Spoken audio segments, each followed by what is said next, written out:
Bismillahirrahmanirrahim. Assalamualaikum warahmatullahi wabarakatuh. Sahabat muslim, satu, apa sih pentingnya sholat yang sempurna itu? Kenapa tidak dicukupkan yang penting kita sholat? Kenapa Nabi sampai sangat ketat dalam urusan sholat? Beda dengan ibadah-ibadah yang lainnya. Bahkan ayat-ayat Quran yang turun tentang sholat, ya, hampir seakan-akan tidak memberikan toleransi dalam tanda petik, ya, bagi setiap muslim, kecuali sepanjang bisa dia harus tunaikan. Silahkan bandingkan ya, saat puasa, kalau sakit misalnya, tidak mampu puasa, boleh membatalkan puasa? Boleh. Masya Allah. Kalau bahkan nggak sanggup puasa, bisa diganti? Bisa. Zakat kalau belum ada yang dizakati, ada kewajiban zakatnya? Tidak. Haji kalau belum ada kemampuan, ada kewajiban hajinya? Tidak. Tapi perhatikan sholat. Anda sholat berdiri, ada masalah di kaki, tidak bisa berdiri, sholat tetap wajib ditunaikan. Duduk. Anda tidak bisa duduk, berbaring. Masya Allah. Anda sulit dalam keadaan berbaring, berikan isyarat dengan gerakan. Anda sulit dengan gerakan, dengan kedipan. Sepanjang masih sadar menunaikan sholat. Anda sudah nggak bisa berkedip, kita sholatkan. Ini semua turunannya ada, sampai kita bisa berkedip pun kalau masih sadar, sholat. Ya, saking pentingnya, pertanyaan terbesarnya, ada apa sebetulnya di balik sholat ini? Sampai seakan-akan kita itu diminta ketat menunaikan, sesempurna mungkin kita lakukan. Nah, jawabannya kita turunkan dalam Al-Quran. Ini. Jadi kalau nanti selama ini kita sholat, tapi sholat kita tidak menghasilkan satu di antara 5 ini, maka mohon maaf, barangkali ada yang belum sempurna dalam sholat ini. Yuk, kita ukur pelan-pelan. 1, Quran ke-29 Al-Ankabut ayat 45. Lihat statement Al-Quran.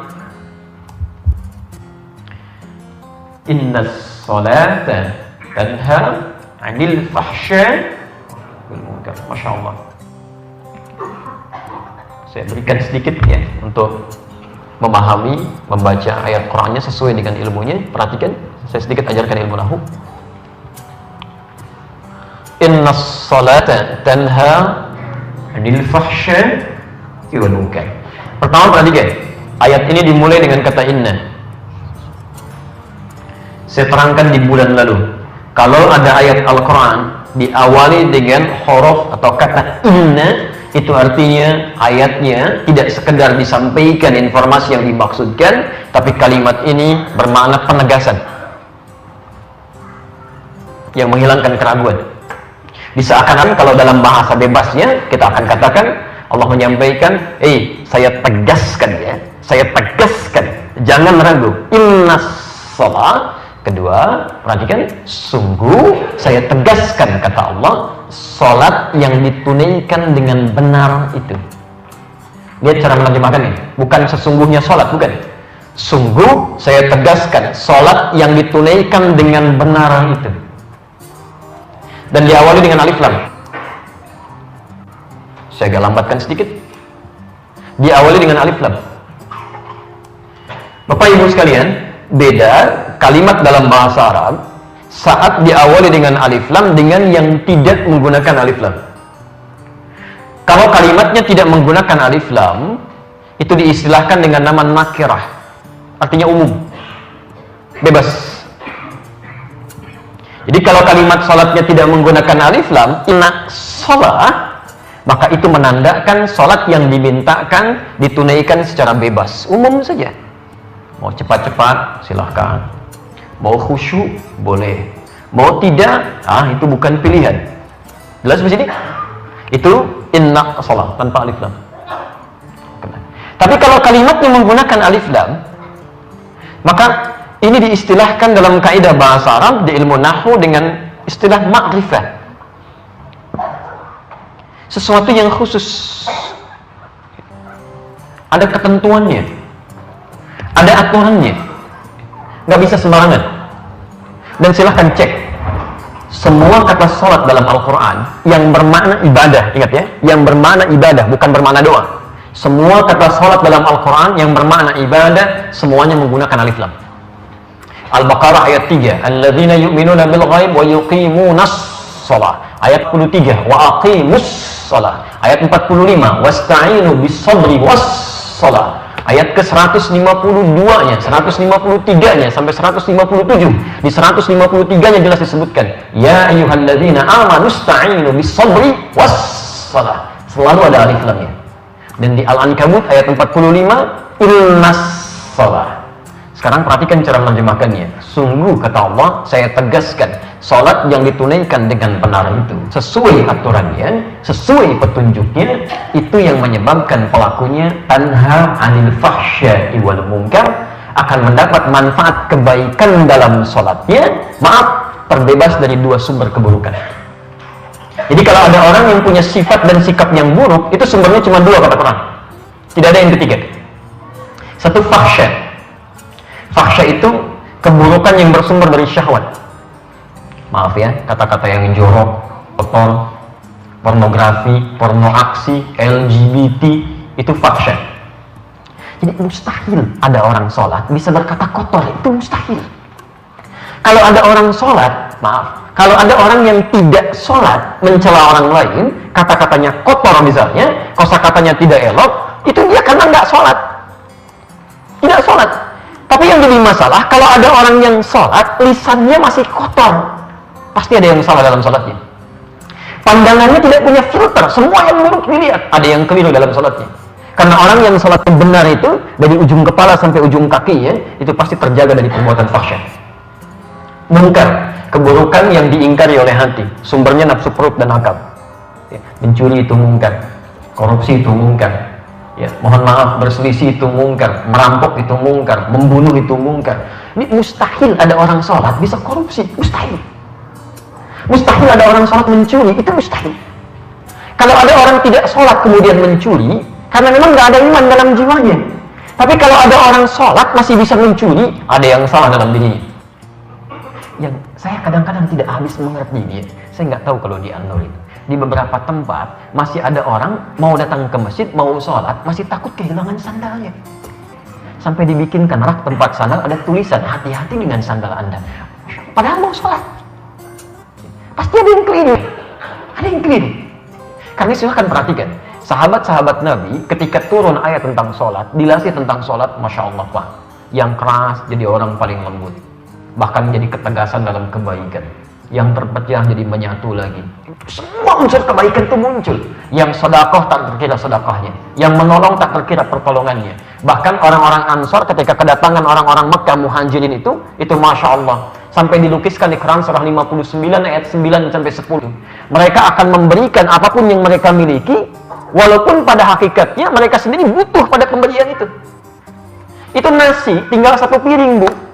Ya, mereka sendiri belum makan, tapi karena melihat saudaranya terlihat kelaparan, itu nasinya diberikan pada orang lain dulu sebelum sendirinya mengkonsumsi nasi tersebut. Anda bisa bayangkan, orang yang haus, datang kehausan, tiba-tiba diterima oleh orang yang bawa minuman. Orang yang lapar, diterima oleh orang yang bawa makanan. Yang paling hebat, orang jatuh fakir, tadinya kaya, Abdurrahman bin Auf radhiyallahu ta'ala anhu, karena hijrah itu diambil semua hartanya.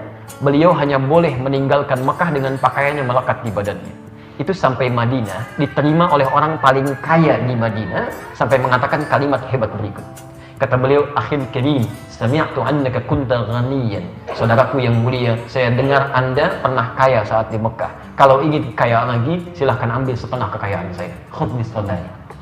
Saya dengar Anda ditinggalkan oleh istri dan keluarga Anda. Kalau ingin menikah lagi, pilih perempuan paling cantik di Madinah. Saya fasilitasi dengan pernikahan itu.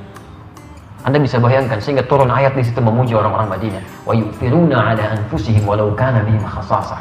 Bahkan mereka bisa melebihkan untuk orang lain sekalipun dirinya memerlukan keadaan itu. Itu dilatih itu. Di mana sekarang kalimat-kalimat itu? Kita hafal ayatnya, mungkin satu dengan yang lainnya hadisnya kita paham, bagaikan satu bangunan, saling menguatkan. Kalau satu sakit jangan merasakan, temannya kebanjiran cuma nonton, ya. Ada yang videokan, tiba-tiba bikin status, gitu kan? Hadisnya nggak ada. Satu, ya.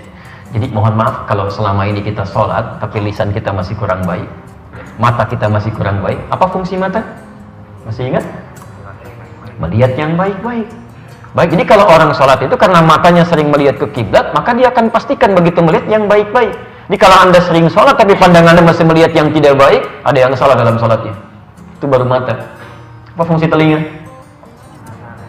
Apa fungsi lisan? Bicara yang baik-baik. Itu baru yang ada di kepala, belum yang ada di tangan, jemarinya, belum disampai dengan ke ujung kaki. Coba lihat tiap hari ya, pastikan sekujur tubuh kita yang akan bicara dan ditanya itu semuanya baik. Cek ya, dari kepala, kemudian turun ke tangan, pundak, ke lutut, kaki. Kepala, pundak, lutut, kaki. 2. Saya agak cepat sedikit. Quran surah ke 20 ayat 14, ditafsir di Quran surah 13 ayat ke 28. Saya persingkat, orang yang sholatnya benar pasti akan ada dampak ketenangan dalam jiwanya. Dimaaf, orang yang sholatnya benar itu dampaknya ke jiwa pasti tenang. Ya, kita berikan kaidah. Quran surah ke-13 dulu ayat ke-28. Ala dzikrillahi tatma'innul qulub. Yakinkan pada dirimu kalau zikir Anda benar kepada Allah, zikir Anda benar kepada Allah, maka dampaknya ke hati akan ada ketenangan. Nah, kata zikir di dalam Quran itu bentuknya banyak. Misal, Anda membacakan kalimat thayyibah, ya. Subhanallah, alhamdulillah, Allahu akbar. Biasanya kan ba'da salat ya. Anda bacakan itu termasuk zikir. Dalilnya Quran surah 4 ayat 103, posisi paling kanan, sebelah atas ke tengah sedikit. Fa idza qadaytumus salata fadhkurullaha qiyaman wa qu'udan wa 'ala junubikum. Kalau Anda setelah tuntas mengerjakan salat, silahkan berzikir kepada Allah. Silahkan. Ya.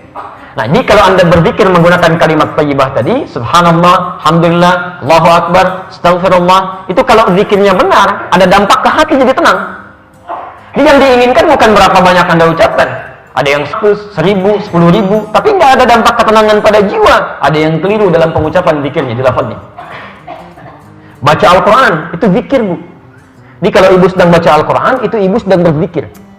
Bahkan Al-Quran sendiri disebut dengan zikir. Quran surah ke-15 ayat 9, posisi paling kanan di pertengahan. Inna nahnu nazzalna dzikra wa inna lahu lahafizun. Sungguh kami telah turunkan Al-Quran sebagai zikir. Quran surah 15 Al-Hijr ayat 9. Jadi kalau bapak sedang baca Al-Quran, itu sedang zikir, Pak. Pengertiannya, fokus Bu ya. Kalau ibu sedang punya persoalan-persoalan yang membuat hati gelisah, kalau ingin cepat tenang, salah satu caranya, ayo ambil wudhu, buka mushaf, baca Quran. Itu pasti ke jiwa jadi tenang. Gak percaya silahkan Pak, Anda punya masalah, daripada mengeluh ya, ambil wudhu, buka mushaf, baca Al-Quran. Itu jaminan Allah, kalau benar baca Qurannya, walaupun solusi mendatang, setidaknya jiwa jadi tenang. Daripada mengeluhkan pada sesuatu yang tidak tepat. Ini aneh, Allah sudah berikan solusi, malah mencari obat yang tidak benar. Kata Quran, baca Quran, Anda malah bikin status. Duh, gak nyangka ya, tulis. Padahal nyangka tuh ketika Anda tuliskan. Tungguin komen orang lain. Anda nunggu komen orang aja udah gak tenang tuh. Lihat lagi. 2. Menghafal Quran, itu bagian dari zikir. Bahkan disebut 4 kali, beda dengan cuma baca. Menghafal Quran itu 4 kali disebutkan. Di Quran surah 54. Ayat 17, ayat 22, ayat 32, ayat 40. Walaqad yassarnal Qur'ana lidzikri, bukan lil hifzi. Dan sungguh kami telah mudahkan Al-Quran untuk dihafalkan. Kalimat hafalnya pakai zikir. Jadi kalau orang menghafal Qurannya benar, penghafal Quran itu akan tenang. Tenang sekali. Ada musibah baik kecil atau besar, tenang. Pandangannya tenang, lisannya tenang, kehidupannya tenang. Jadi kalau ingin cepat ada ketenangan dalam jiwa, cobalah menghafal Quran. Gak banyak kok Pak, sehari seayat, ya. Hari berikutnya 1 ayat lagi, tambah lagi. Insya Allah akan ada perubahan. Ya. Tapi mohon izin Bu ya, kalau ibu punya anak atau cucu, menghafal Quran tidak memberikan dampak ketenangan pada dirinya, ada yang salah dengan cara dia menghafal. Ada yang keliru. Ya, karena nanti di ayat yang lain, Quran surah ke-35, ayat 32-33, posisi paling kiri sebelah atas, itu penghafal Quran dibagi pada 3 bagian.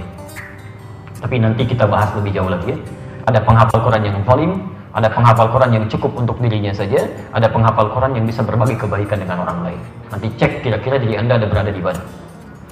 Yang paling menarik, puncak semua zikir itu ada pada sholat. Sholat itu puncaknya zikir. Bukan menghafal Quran, bukan baca Al-Quran, bukan membaca kalimat thayyibah, tapi puncaknya zikir itu terletak pada sholat. Quran surah ke-20 ayat ke-14. Wa aqimis salata lidzikri, dan tunaikan salat dengan benar sebagai zikir kepadaku, kata Allah. Lidzikri, sebagai zikir kepadaku. Kenapa salat disebut sebagai puncak zikir? Karena salat itu menggabungkan semua jenis zikir yang ada. Bukankah dalam salat Anda mengucapkan subhanallah, alhamdulillah, Allahu akbar? Bukankah dalam salat Anda baca Al-Quran, bahkan menghafalkannya? Bukankah dalam salat Anda istighfar? Bukankah dalam salat Anda berdoa? Di semua jenis zikir dihimpun dalam Al-Quran. Yang paling menarik, sekarang semua jenis zikir dihimpun dalam salat, Bapak Ibu tunaikan, dan bukan sekali salatnya, paling minimal 5 kali. Kalau dengan semua 5 kali 17 rakaat itu belum bisa membuat Anda tenang, Anda butuh berapa rakaat lagi? Pasti ada yang salah itu dalam salatnya. Karena orang salat itu karena menggabungkan semua jenis zikir, dampaknya ke jiwanya pasti tenang gitu. Ini kalau misalnya, maaf sekali lagi, tiap hari salat, apalagi dengan sunnahnya, tapi ada sedikit masalah sudah mengeluh. Kadang-kadang mengeluhkan kepada Allah, kadang-kadang tidak percaya kepada qadar, ada yang keliru dalam salatnya. Apalagi pada sesuatu yang bukan urusannya pun masih mengeluh juga. Yang punya masalah orang lain, kenapa Anda yang repot? Ini saya lihat agak pada aneh nih orang-orang, sebagian orang-orang di hari-hari ini. Yang punya masalah orang lain, tiba-tiba grup di WhatsApp satu keluarga bersisi sendiri, ribut satu dengan yang lainnya. Yang punya masalah orang, kenapa Anda yang rame? Padahal tiap hari sholat, gitu kan? Kenapa jiwa kita tidak menjadi tentram? Ada yang keliru di situ. Selanjutnya 3. Belum? 3, banyak. Orang yang sholatnya benar, dijamin langsung oleh Al-Quran. Mohon izin. 1, Allah berikan kemudahan dalam hidupnya, bahkan persoalan rizki. Hidupnya dijamin mudah, termasuk rizki. Kalau sudah bicara Quran, ini bicara keimanan dia. Kalau Quran sampaikan begini, yakini, lakukan. Ya. Allah berikan rumus sederhana, Quran surah ke-65, di akhir ayat kedua, di awal ayat ketiga. Perhatikan kalimatnya, saya berikan rumusnya. Bismillah. Wa may yattaqillaha, siapa yang bisa meningkatkan takwanya kepada Allah. Lihat rumusnya.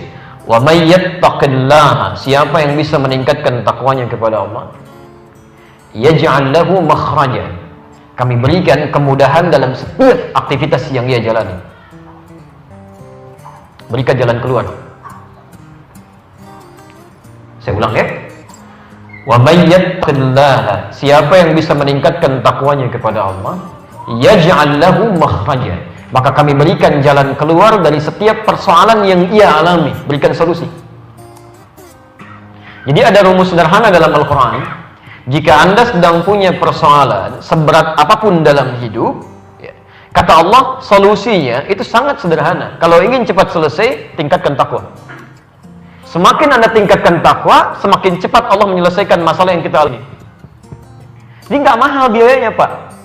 Tenaganya nggak banyak, Bu. Sebaliknya, kalau Anda punya masalah dalam kehidupan, nggak pernah tuntas, misalnya, ya, di pekerjaan, di perusahaan, Anda jadi champion, jadi juara, tapi di rumah, masalah rumah tangga nggak pernah beres. Orang lain cukup dengan senyuman, Anda 3 bulan nggak selesai-selesai. Apa masalahnya? Cek, mungkin ini. Mungkin ini. Ya. Termasuk pekerjaan, kenapa orang lain mudah, dapat ini, dapat itu. Anda barangkali kesini sulit, apa masalahnya? Mungkin ini. Karena itulah kemudian, bahkan dalam persoalan rizki, wa yarzuqhu min haitsu la yahtasib, ayat 3-nya. Bahkan urusan rizkinya pun kata Allah, orang yang benar takwanya bukan cuma yang dia kejar, yang dia tidak kejar pun kami akan datangkan dari sisi yang tidak dia duga. Begitu Anda tingkatkan takwa, rizki yang Anda tidak kejar pun tiba-tiba mendatangi Anda. Tidak disangka-sangka. Bahasa manusia kan kadang-kadang, saya nyangka loh dapat proyek ini. Nggak usah disangka, karena rizkinya datang dari sisi yang tidak disangka-sangka. Lalu Anda bertanya, bagaimana cara meningkatkan takwa ini ya Allah? Supaya saya mendapatkan kemudahan hidup, plus rezeki pun bisa mengalir dengan ringan. Kalimat takwa disebutkan 115 kali dalam Al-Quran. Di seluruh derivasinya. Dan kalimat takwa pertama disebutkan di Quran, surah kedua Al-Baqarah, ayat 2-3. Dzalikal kitabu la raiba fi hudan lil muttaqin. Siapa orang takwa muttaqin di sini? Ayat 3-nya. alladzina yu'minuna bil ghaib wa qiyamus shalah, yaitu orang yang setelah menyatakan beriman kepada Allah yang gaib, dia sempurnakan salatnya. Yang jadi masalah, Ustaz, bagaimana kalau ada orang tiap hari sholat tapi kesulitan terus mendera dalam dirinya? Coba cek, barangkali cara menunaikan sholatnya belum sempurna. Ini poin 4, saya agak cepat. Orang yang sholatnya benar sesuai dengan isyarat Al-Quran dan tuntunan Rasulullah SAW, langsung dijamin oleh Allah dalam Al-Quran, doa-doa yang ia panjatkan itu seketika akan dikabulkan tanpa menunda, sepanjang dia butuhkan. Bahkan hebatnya ya, itu kalau orang sholatnya benar Pak Bu, tidak harus menunggu jeda, seketika selesai berdoa jawaban turun. Saya berikan yang paling dahsyat kisahnya, yang manusia sudah angkat tangan. Ini sering saya ulang kisahnya. Quran surah ketiga Ali Imran ayat 38 sampai 39. Posisi paling kanan di mushaf sebelah atas. Baik. Nabi Zakaria. Posisinya sudah jadi seorang suami, menikah, mohon maaf, dalam keadaan fisiknya sudah semakin letih, rambutnya sudah memutih, sudah sepuh. Bahkan istrinya, maaf ibu, divonis secara medis menopause dan mandul. Mungkin tidak secara klinis masih memiliki keturunan, tidak ya, dan beliau sudah ikhtiar. Tapi apa yang terjadi? Mohon garis bawahi rumus ini, dan ini jadi pegangan kita dalam hidup. Garis bawahi ayat 38-nya. Hunalika da'a Zakaria rabbah. Kemudian di mihrabnya itulah Nabi Zakaria bermohon kepada Allah Tuhannya. Qala rabbi habli min ladunka dzurriyyatan thayyibah. Ya Allah, hamba sudah berikhtiar kemana-mana untuk mendapatkan keturunan. Mereka katakan tidak mungkin.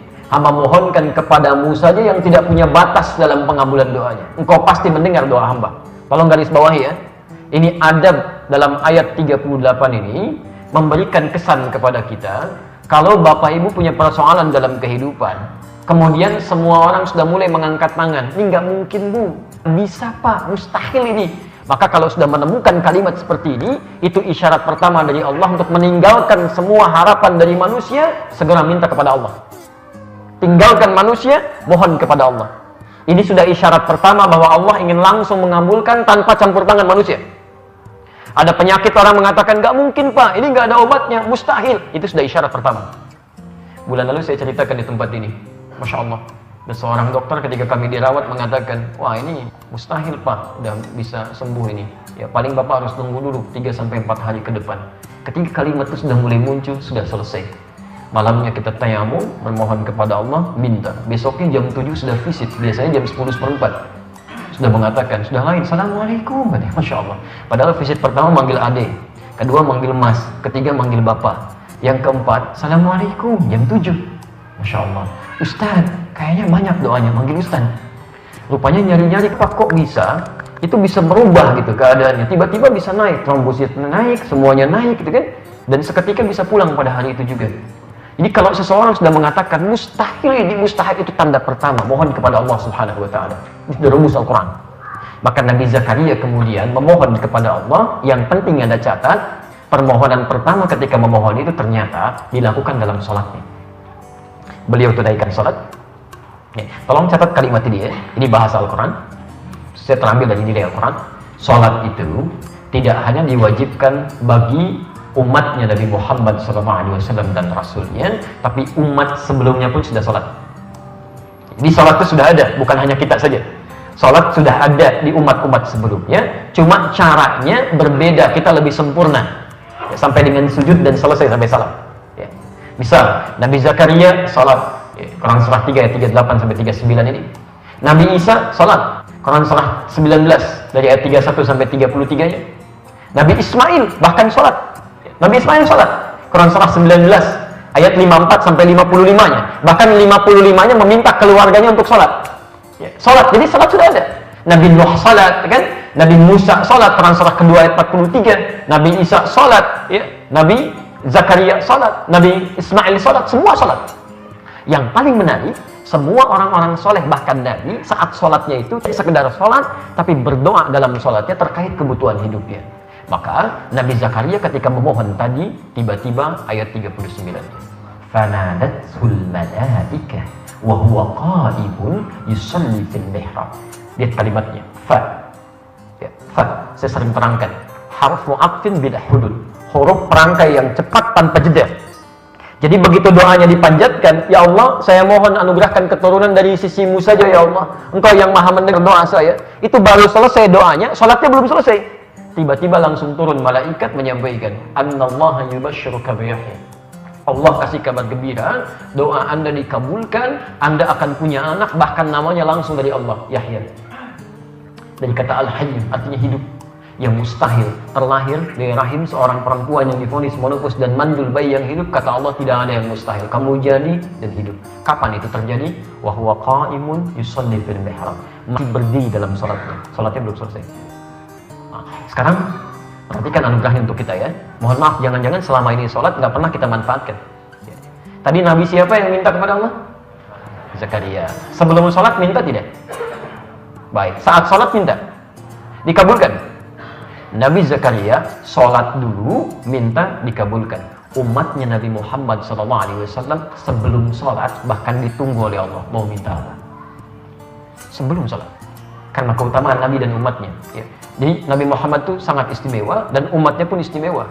Umatnya Nabi Musa, nabinya ada, tongkatnya ada, ya, tongkat mukjizatnya ada, semuanya ada. Nabinya masih kelihatan, belum yakin juga dengan Rabbnya, masih meminta untuk melihat Allah. Nabi Isa kurang apa lagi? Dirinya mukjizat, bisa menghidupkan yang mati dengan izin Allah, mengusapnya jadi mukjizat. Belum yakin juga, nabinya dikejar-kejar mau dibunuh. Umatnya Nabi Muhammad nggak lihat nabinya, beriman juga. Antum pernah lihat nabi? Tidak, tapi antum mau beriman. Makanya diberikan keistimewaan yang tidak diberikan pada umat-umat sebelumnya. Di antaranya apa? Sebelum menunaikan sholat sudah ditunggu oleh Allah mau minta apa yang dibutuhkan dalam kehidupannya. Quran surah kedua ayat 45 sampai 46. Posisi paling kanan di tengah sampai ke bawah.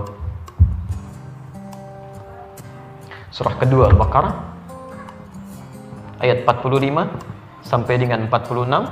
Ini intinya di 45. Tafsirnya ada di hadis riwayat Abu Daud. Nomor hadis 649. Hadisnya qudsi. Perhatikan. Fokus, agak sabar sedikit ya. Ayat 45. Wasta'inu bis-sabri was-salah. Masyaallah. Bis-sabri was-salah.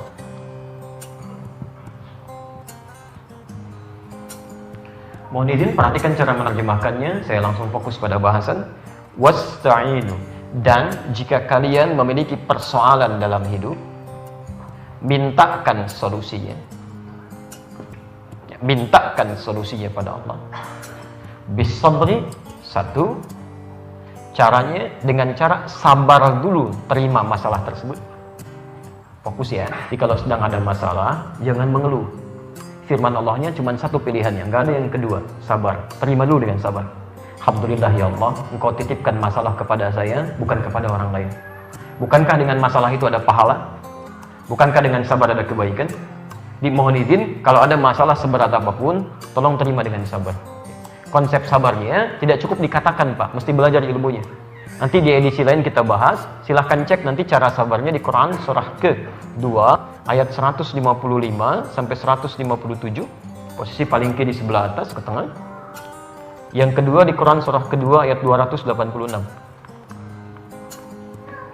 Awas, harus paham caranya ya, tidak cukup dengan disampaikan saja. Kamu sabar, sabar, sabar. Iya, mah kan sudah 100 kali dari kemarin disebutkan sabar, sabar. Belajar ilmunya, bagaimana cara sabar itu? Iya, saya sabar, tapi sabar masih nangis juga, kan? Sabar masih mengeluh juga. Orang sabar itu pasti nggak akan ada keluhan lagi. Ya, tidak ada keluhan, tidak ada ratapan, selesai. Konsepnya di sini. Di pertama, terima dengan sabar. Caranya, Quran surah kedua ayat 155 dan Quran surah kedua ayat 286. Saya sebutkan satu aja supaya lebih cepat ya, simpel saja. Di antara cara yang paling cepat, Anda bisa buka Al-Baqarah ayat 286. Awas, hati-hati ya, hati-hati. Anda tidak bisa mendapatkan solusi sebelum yang pertama ini dilewati. La yukallifullahu nafsan illa wus'aha. Lihat kalimatnya, la yukallifullahu nafsan illa wus'aha. Tidak mungkin Allah menguji seorang hamba dengan satu persoalan hidup di luar batas kemampuannya. Jadi kalimat Quran pertama yang harus kita tanamkan untuk menghadirkan kesabaran, kalau sedang diuji dengan masalah tertentu, seberat apapun, kata Al-Quran, yakinkan pada diri kita, kita memang sanggup mengatasinya. Karena mustahil Allah memberikan ujian yang kita tidak mampu. Jadi kalau ibu sedang diuji dengan masalah, termasuk hari ini misal Pak, seberat apapun, itu tandanya cuma Anda yang mampu, yang lain nggak bisa. Makanya dititipkan kepada Anda, bukan pada yang lain. Ini mustahil Allah menguji kalau kita nggak mampu. Jelas ya? Jadi jangan mengeluh karena kita yang mampu, yang lain tidak. Tapi juga jangan terlalu berlebihan, bikin status, memang cuma saya yang mampu, yang lain tidak. Ini cukup yakinkan. Terima kasih ya Allah, Kau titipkan kepada saya, alhamdulillah bukan pada yang lain. Itu satu poin. Dan yang kedua, ingat yang paling penting ini, Al-Baqarah 155 itu ya. Baik. Walanabluwannakum bisyai, terus kehidupan yang kedua. Walanabluwannakum bisyai, dan setiap orang yang hidup pasti kami akan uji dengan masalah. Jadi hidup itu akan selalu bersanding dengan ujian. Tidak ada orang hidup yang tidak diuji. Hidup itu akan selalu bersanding dengan ujian, dengan masalah. Jadi tidak ada orang hidup yang tidak punya masalah, pasti punya masalah itu. Coba lihat ya, ini wajah-wajah ada yang tenang, menulis, pegang handphone, setenang-tenangnya Bapak Ibu, mustahil nggak punya masalah sekarang. Ya, barangkali juga ada yang sedang punya masalah belum selesai, ada yang di rumah, di kantor, macam-macam. Setiap yang hidup pasti punya masalah. Di sepanjang Anda punya kehidupan, diberikan ujian oleh Allah, itu artinya fitrah kehidupan kita. Jadi kalau ada orang hidup nggak punya masalah, ada yang aneh dalam kehidupannya. Perlu dipertanyakan, siapa sebetulnya dia itu? Karena sepanjang dia hidup, pasti punya masalah. Pasti itu. Jelas ya? Baik, hati-hati. Ya, persamaan terbaliknya. Ketika seseorang, misalnya, tidak mendapatkan masalah lagi, tidak ingin punya masalah, itu tandanya berakhir hidupannya. Wafat. Hanya saat meninggal, persoalan selesai. Jelas? Yang kemudian tinggal hisab dia didapatkan. Jadi kalau ada orang mengatakan misalnya, saya tidak ingin punya masalah dalam kehidupan. Artinya, ingin cepat meninggal. Saya mau tanya dulu, Bapak Ibu ingin punya masalah atau tidak ingin punya masalah? Sudah selesai. Jelas ya? Dan pilihannya cuma sabar. Makanya di Al-Baqarah 155-nya pun di ujungnya ditutup. Wabasyiris sabirin. Dan berikan kabar gembira pada orang sabar. Ini hebat ayat ini. Kalau Anda punya masalah, biasanya mengeluh atau gembira? Sedih atau gembira? Ayat ini mengatakan, orang yang bisa sabar, anehnya, orang sabar itu ketika punya masalah, malah gembira. Malah senang. Lihat bahasa Qurannya. Wabasyiris sabirin, berikan kabar gembira pada orang sabar. Jadi kalau Anda bisa menerapkan sabar dalam setiap persoalan, malah gembira. Malah gembira. Karena orang sabar itu yakin begitu ada masalah, ini pahala sedang Allah berikan pada saya. Sedang Allah berikan pada saya. Kalau sehari nggak dapat pahala, rugi orang ini, malah bingung dia. Itu Masya Allah. Mohon maaf Bu ya Pak, itu ada seorang ulama yang setiap pekan itu hampir selalu menangis. Kalau sehat. Jadi kalau nggak sakit dia dalam sepekan, nggak sakit misalnya, itu pekan terakhirnya di hari Sabtu itu pasti nangis tuh. Nangis. Ya Allah, kok saya nggak sakitnya? Ini harus sakit apa aja? Mau kepleset, mau misalnya lisannya sakit, mau matanya sakit, macam-macam. Bukan harus sakit yang besar-besar, tidak. Ya. Karena beliau merasa, bukankah sakit itu bisa menggugurkan dosa-dosa kecil? Dengan istighfar. Jadi ini sampai saking mendalaminya hadis tadi, sampai memahaminya dengan dalam, sampai mengatakan, ya Allah, saya kok nggak sakit, jangan-jangan dosa saya nggak terampuni selama sepekan ini. Ini sampai ada yang begitu, Bu, Pak. Jadi orang malah mencari ujian dibandingkan dengan mencari ketenangan-ketenangan hidup yang tidak ada ujiannya. Jelas sampai sini? Nah, ini tahap pertama dulu. Nanti setelah Anda mendapatkan, menerima ujian itu, terima dulu dalam kehidupan, bersabar kita terima dengan baik, siapkan pahalanya, dan tidak cukup sampai situ.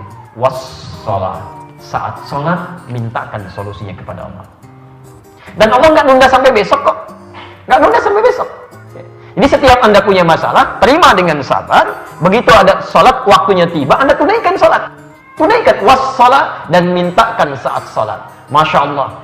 dijadikan yang fardu 5 kali dalam sehari. Anda punya masalah dari subuh sampai dengan zuhur. Ini jam 9 lewat 1/4. Tadi subuh jam berapa? 4 lewat 22, Masya Allah. Dari jam 4.22 ke 9:4. Ya, ada sekitar 5 jam kurang lebih. Ada yang 5 jam ini nggak punya masalah? Boleh angkat tangan? Hampir semua punya masalah. Hampir semua ada masalah. Tidak nunggu zuhur, kalau Anda mau, silahkan. Diselesaikan oleh Allah. Antara subuh, datang zuhur. Zuhur punya masalah, asar selesai. Asar punya masalah, maghrib selesai. Maghrib punya masalah, isya selesai. Bahkan ada orang yang dipercepat oleh Allah untuk menuntaskan segala masalahnya dengan sholat sunnahnya. Selesai subuh punya masalah, syuruk muncul. Selesai syuruk ada masalah, duha muncul. Duha selesai ada masalah, zuhur muncul. Selesai sholat zuhur pun masih punya masalah juga, 2 rakaat setelahnya.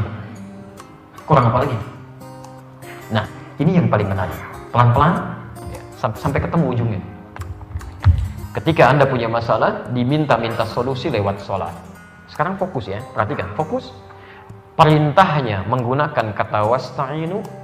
Kalau Anda ingin rubah kalimat ini menjadi bentuk permintaan, permohonan, maka berubah kalimatnya dalam bahasa Arab menjadi nasta'in. Nasta'in. Nasta'in. Wasta'inu, perintahnya. Anda ingin memohon, Anda rubah kalimatnya menjadi nasta'in. Saya mau tanya sebentar. Dalam sholat kita bacakan kalimat nasta'in tidak? Baca ya? Baik. Saat ruku atau saat sujud? Berdiri. Berdiri. Bukan ruku, bukan sujud. Berdiri. Apa yang kita baca? Iyyaka na'budu wa Ya Allah, sekarang kami ibadah sholat hanya kepadamu. Iyyaka na'budu wa iyyaka nasta'in. Dan sekarang kami punya persoalan dalam hidup, ya Allah. Kami mohonkan solusinya hanya kepadamu. Perhatikan. Nabi Zakaria minta dalam berdiri. Kita sebelum sholat ditunggu dan saat berdiri kita minta. Saat Anda mengucapkan kalimat wa iyyaka nasta'in, lihat hadis qudsinya. Abu Dawud nomor hadis 649. Di Sunan Abu Dawud itu ada 4.800 hadis, 15 hadis qudsi. Posisi yang kedua di hadis qudsi itu nomor hadis 649 dari sahabat Abu Hurairah radhiyallahu taala anhu. Saya bacakan hadisnya, perhatikan kalimatnya. Langsung ke ujungnya saja ya. Wa idza qala al-'abdu, kalau seorang hamba dia berkata dalam salatnya, iyyaka na'budu wa iyyaka nasta'in. Ya Allah, sekarang kami salat ibadah hanya kepadamu dan sekarang kami punya persoalan dimintakan solusinya hanya padamu. Lihat jawabannya. Qala Allah azza wa jalla. Saat kalimat itu selesai diungkapkan, langsung dijawab oleh Allah. Hadza baini wa baina 'abdi. Ini perjanjian antara aku dengan hambaku. Wali 'abdi, kalau hambaku benar ibadahnya, ma sa'ala. Apapun yang dia minta sekarang, aku akan kabulkan. Hadis qudsi. Kalau ia benar salatnya sampai berdiri saja, Pak. Belum ruku tuh, belum sujud. Kalau benar dari mulai berdiri, saya baca Al-Fatihah ini, kalau benar bacaan Anda, seketika kata Allah dalam hadis qudsi, ma sa'ala. Apapun yang dia minta, aku akan kabulkan. Masya Allah. Mau minta apa kira-kira? Yang kalau apapun yang diminta, semua diberikan. Mau minta apa? Tuh, saking banyak yang mau diminta, nggak ada yang bisa diungkapkan tuh. Nanti kita ajarkan, Allah turunkan satu ayat, satu kalimat saja, yang kalau Anda ucapkan satu kalimat ini, semua yang kita butuhkan seketika diberikan. Nanti dalam bahasannya ya. Terakhir, kita berhenti dulu di sini. 5. Kita baru 4 tadi kan? Terakhir, 5. Orang yang benar menunaikan sholatnya sesuai petunjuk Al-Quran dan tuntunan Rasulullah SAW, dijamin langsung oleh Al-Quran. Tolong garis bawahi kalimat ini ya. Dijamin langsung oleh Al-Quran akan mendapatkan kesuksesan dan kebahagiaan dalam hidup ini. Kalau orang sholatnya benar, itu pasti sukses dan bahagia. Pasti itu. Walaupun ukuran kesuksesannya bisa relatif, tapi minimal dia sukses. Apapun profesinya. Jadi di bahasa Arab itu ada sukses saja, ada bahagia saja, ada sukses dan bahagia. Kalau sukses saja belum tentu bahagia, belum tentu ya. Walaupun ada yang bahagia, itu disebut dengan fauz namanya. Derivasinya 29 kali disebutkan dalam Al-Quran. Turunannya bisa fauzi, faiz, faizah, fauzan, fauziyah. Jadi kalau ada yang namanya fauzan, alhamdulillah. Faiz, Faiza, Fauzia, itu orang diharapkan sukses dalam kehidupannya. Walaupun belum tentu bahagia. Faiz ya, ada yang bahagia, tapi konsepnya begitu. Tapi kalau Anda diharapkan bahagia dalam kehidupan, itu fariha namanya. Fariha. Perempuannya disebut dengan farah. Ya, farah. Ya. Laki-lakinya disebut dengan farhan. Jadi kalau ada yang namanya farhan, ada yang namanya farah, gitu kan? Itu diharapkan bahagia dalam kehidupannya. Walaupun belum tentu sukses. Baik. Nggak pakai oh. Pilihannya, Anda pilih. Sukses tapi tidak bahagia, atau bahagia tapi tidak sukses. Dengan kalimat lain yang lebih singkat, kaya tapi gelisah, atau miskin tapi tenang, dan tidak ada pilihan ketiga dan tidak boleh maksa. Kira-kira yang mana? Oke. Di sini Allah tidak memberikan dua pilihan karena paham isi hati manusia, langsung ditampilkan yang ketiga, sukses dan bahagia. Bahasa Arabnya disebut dengan falah. Falahun. Falah. Sukses, bahagia. Ini nomor berapa tadi? Yang kelima. Perhatikan, saking diinginkannya yang kelima ini oleh setiap manusia, insan beriman, oleh Allah diperdengarkan di telinga kita sampai 5 kali dalam sehari. Sampai 5 kali. Telinga bahasa Arabnya disebut dengan udhun. Jamaknya azan. Azan itu telinga bahasa Arabnya. Azan.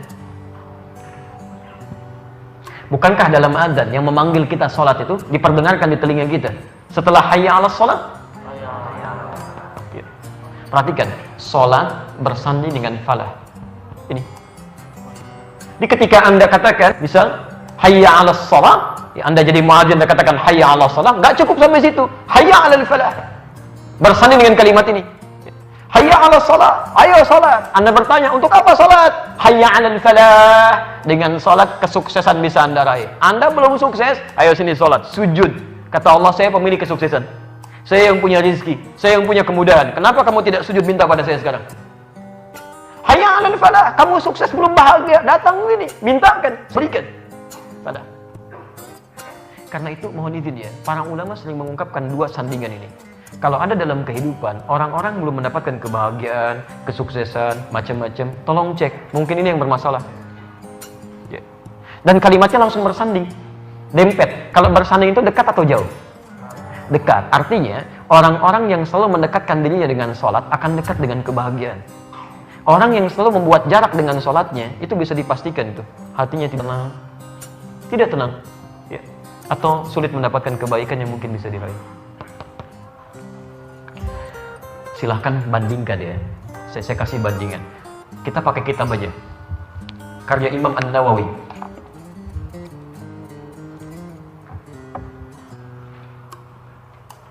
Baik, beliau menulis kitab, sering saya sampaikan kitab ini sebelum menuliskan Al-Arba'in, kan?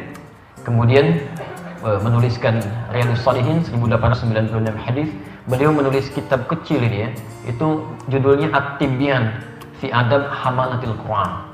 At-Tibyan fi Adab Hamalatil Quran. Saya cek di Indonesia yang versi Arabnya sudah ada 2 cetakan. Ya, cetakan pertama terbitan Darul Kutub Al-Islamiyah warna merah marun itu ya. Anda buka halaman 38, posisinya paling kanan di paragraf yang pertama sebelah kanan pojok baris 1 sampai 2. Kalau Anda punya cetakan kedua warna kuning terbitan Darul Nafais, Anda lihat halaman 47 paragraf ketiga baris 1 sampai 7, posisi di sebelah kiri paling bawah. Di situ dikisahkan bagaimana sahabat-sahabat Nabi yang sangat sukses dalam aktivitasnya. Uthman bin Affan pebisnis, Abdurrahman bin Auf, Tamim Ad-Dari, dan sahabat yang lainnya. Anda tahu apa yang terjadi? Bisnis mereka begitu sukses, begitu nyaman kehidupannya, begitu bahagia. Bahkan asetnya Uthman bin Affan radhiyallahu ta'ala anhu sampai hari ini masih ada di Madinah. Sampai hari ini masih ada. Beliau pernah membeli sebuah sumur yang dimonopoli oleh orang-orang Yahudi. Begitu mau minum, bayar. Minum, bayar. Singkatnya dibeli oleh Sayyidina Uthman bin Affan radhiyallahu ta'ala anhu. Semua sumurnya, dari setengah, dibeli keseluruhannya. Plus pohon kurma yang ada di sekitarnya, kebunnya dibeli sekalian. Diwakafkan untuk kepentingan umat Islam. Singkatnya saat ini, area itu dijadikan sebagai bagian dari perhotelan, sedang dibangun sekarang.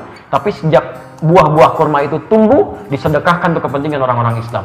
Itu asetnya disimpan Bank Saudi saat ini di atas namakan sahabat Utsman bin Affan radhiyallahu taala. Sampai hari ini masih ada. Abdurrahman bin Auf itu kayanya terlukiskan, Pak. Kapaknya saja terbuat dari emas. Abdurrahman bin Auf, kapaknya saja. Orang terkaya sekarang Bill Gates itu nggak ada apa-apanya bila dibandingkan dengan Abdurrahman bin Auf. Abdurrahman bin Auf kapaknya terbuat dari emas. Bill Gates itu belum tentu punya kapak. Silahkan cek. Itu luar biasa, asetnya luar biasa. Tapi Anda mesti catat, apa yang paling mereka harapkan dalam kesehariannya bukan mendapatkan pendapatan dunia, bukan itu kecil. Yang diharapkan bagaimana cepatnya muncul waktu malam supaya bisa bermunajat dalam sholat tahajudnya. Disebutkan oleh Imam An-Nawawi, bahkan dalam tahajudnya bisa sampai menghatamkan Al-Quran. Anda bisa bayangkan, ahli surga dekat dengan Nabi. Utsman bin Affan itu menikah dengan dua putri Nabi. Dua putri Nabi bergelar Dzun Nurain, yang mendapatkan dua cahaya. Ahli surga, sahabat Nabi, menantu Nabi, dekat dengan Nabi, kaya, asetnya sampai sekarang masih ada, tidak meninggalkan tahajud dalam aktivitas bisnisnya, bahkan bisa menghatamkan Quran dalam sholat tahajudnya. Anda bukan sahabat Nabi, keponakan Nabi juga bukan, tidak pernah menikah dengan anaknya Nabi, tetangga Nabi juga bukan, surga belum dijamin. Masya Allah, adab masih luar biasa diperbaiki, hisab masih menegangkan, amalan masih berantakan. Jangankan tahajud, sholat fardu masih ketinggalan. Dan cita-cita Anda ingin bahagia, Anda siapa? Anda sehat? Ada sesuatu yang kurang tepat di sini. Mari kita sambut tahun baru dengan membuat resolusi. Tahun ini mesti lebih baik daripada tahun sebelumnya. Allahu Akbar, sholat subuh kesiangan, tahajud gak ditunaikan karena kebanyakan teori pada malam harinya. Rame kembang api diurusin. Masya Allah, kan? Halo, jelas? Nah, ya. Jadi 5 ini saya berhenti dulu di sini. Mari kita cek sampai dengan hari ini. Bila sholat telah kita tunaikan tapi 1 sampai 5 ini belum kita dapatkan, atau 1 di antara 5 belum diraih, sholat perilaku kita masih buruk, ya, mohon maaf, sholat hati belum tenang, bahkan lampu mati nggak tenang. Urusan lampu mau mati mau hidup, kenapa Anda yang tidak tenang? Kan Masya Allah, sholat doa belum terkabul-kabul, ya, kemudahan belum datang, sholat kebahagiaan kesuksesan belum diraih. Apa yang salah? Mungkin ada yang keliru dalam sholatnya. Dari sini mau saya tutup dulu, saya mau akhiri dulu sebentar. Jika ada orang sholat belum mendapatkan 1 di antara 5 ini, penyebabnya hanya 1 di antara 3. Dan bahasan sholat kita akan dimulai dengan membahas 3 hal ini. 1, umumnya orang sholat tidak khusyuk dalam sholatnya. Umumnya orang sholat tidak khusyuk dalam sholatnya. Nanti kita turunkan dalil-dalilnya. 2, umumnya orang sholat, tidak paham, tidak mengerti apa yang dibaca dan dilakukan dalam sholatnya. Umumnya orang sholat tidak paham, tidak mengerti apa yang dibaca dan dilakukan dalam sholatnya. Dan yang ketiga, umumnya orang sholat memberi kesempatan pada setan untuk menggodanya. Ini yang agak aneh itu. Memberi kesempatan pada setan untuk menggodanya. Dan kalau pembahasan ada yang khusus, saya bahas tentang bab setan, ya. Harus kita kenali, kalau nggak kenal bagaimana menghindarinya. Ada 8 jenis setan, sampai 9 yang harus diwaspadai. Nanti kita bahas, nanti saya hadirkan kitabnya. Ada acuan kitabnya itu, ya, ada acuan kitabnya. Termasuk, sekarang sedang ramai berita hoax, ya. Ada setan hoax itu. Betul, setan yang melekatkan berita-berita bohong itu ada, dan sempat diingatkan oleh Nabi sampai keluar hadis-hadis Nabi di situ. Ada, ya, namanya metun atau mesut, ada, itu setan hoax itu. Ya, hati-hati. Jadi dia menyampaikan kepada orang lain bisikan-bisikan yang buruk, minta untuk disebarkan. Sampai Nabi mengatakan, penyebar berita palsu itu sama dengan pembuatnya. Ya, sama dengan pembuatnya. Dan bisa disebut pendusta, itu berbahaya. Nanti kita hadirkan dalam bahasan yang khusus. Hati-hati. Dan orang sholat pun itu punya setan khusus yang memang ditugaskan oleh induk setan, yaitu iblis, untuk menggoda orang-orang sholat. Yang paling bahaya kalau setan ini berada di masjid, karena tugasnya menjadi 2. Tugasnya menjadi 2. 1, menggoda orang sholat. Yang kedua, menggoda DKM masjid. Betul, Pak, nanti satu saat kita bahas. Kalau masjidnya belum jadi, itu orang senang itu sampai jadi. Tapi setelah jadi, kenapa sering muncul persoalan-persoalan di situ? Sering kali masjid sudah jadi, muncul persoalan. Karena orang yang kemudian dititipi oleh Allah untuk merawat masjid tidak belajar fikih masjid, akhirnya tidak waspada. Khanzab nama setannya. Khanzab. Nah, Masih banyak yang akan kami bahas. Silakan subscribe channel kami, share video ini jika memang bermanfaat. Karena sebaik-baik manusia adalah paling bermanfaat bagi manusia lainnya. Wallahu a'lam bishawab. Wassalamualaikum warahmatullahi wabarakatuh.